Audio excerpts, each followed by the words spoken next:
Si vous avez une idée d'application iOS que vous avez envie de publier sur l'App Store, écoutez bien ce qui va suivre parce que ça pourrait bien vous éviter de perdre des mois voire des années de travail. Mais avant ça, je me présente, moi c'est Clément Golden, développeur sur les appareils de l'écosystème Apple. Abonne-toi à cette chaîne pour plein de contenus sur le sujet. Et du coup aujourd'hui, petite vidéo conseil. Si vous avez une idée d'application iOS, eh bien je vous recommande de la publier le plus rapidement possible sur l'App Store. Évitez de passer des mois voire des années dessus avant de la lancer. Le mieux selon moi, c'est de créer une version PMV, donc produit minimum viable, et de la lancer en bêta sur l'App Store pour le monde entier. Alors pourquoi faire ça? Premièrement, ça va vous permettre de voir si votre application intéresse les gens. Inutile de passer énormément de temps dessus si elle n'intéresse personne. Ensuite, vous allez pouvoir l'améliorer au fur et à mesure avec des mises à jour en fonction de ce que demandent vos utilisateurs. Et du coup, en même temps, ça vous évite de passer du temps sur des features qui intéressent personne. Et du coup, comment faire pour publier votre application le plus rapidement possible sur l'App Store? Premièrement, il vous faut un plan d'action clair et précis. Avant de coder la moindre ligne de code, je vous recommande d'avoir créé un cahier des charges et des wireframes. J'ai créé des vidéos sur le sujet sur la chaîne, donc après n'hésitez pas à aller voir ça. Pour résumer, un cahier des charges, ça va être un document qui va détailler votre application de A à Z le plus précisément possible. Et des wireframes, ça va être des petits croquis, des dessins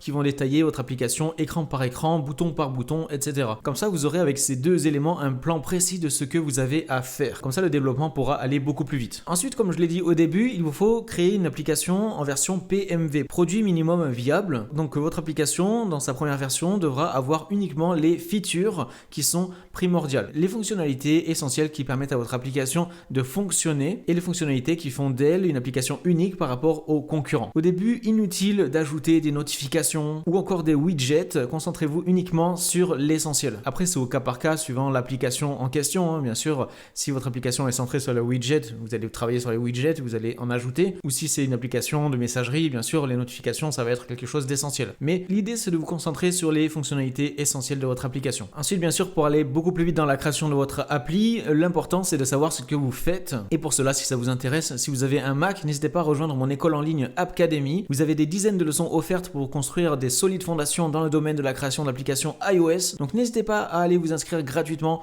avec le lien dans la description de la vidéo. Du coup, voilà concrètement, pour résumer, créez votre cahier des charges, vos petits croquis de votre application, vos wireframes, créez une première version de votre appli PMV et lancez-la sur l'App Store le plus rapidement possible. Et après, vous pourrez ajuster votre application, l'améliorer avec les retours. Et surtout, vous pourrez voir si elle intéresse des gens. Laissez un like, abonnez-vous à la chaîne pour plein de vidéos sur la création d'applications Apple. Rejoignez Appcademy avec le lien dans la description de la vidéo, c'est gratuit. Et on se retrouve très bientôt pour une nouvelle vidéo. Allez, salut!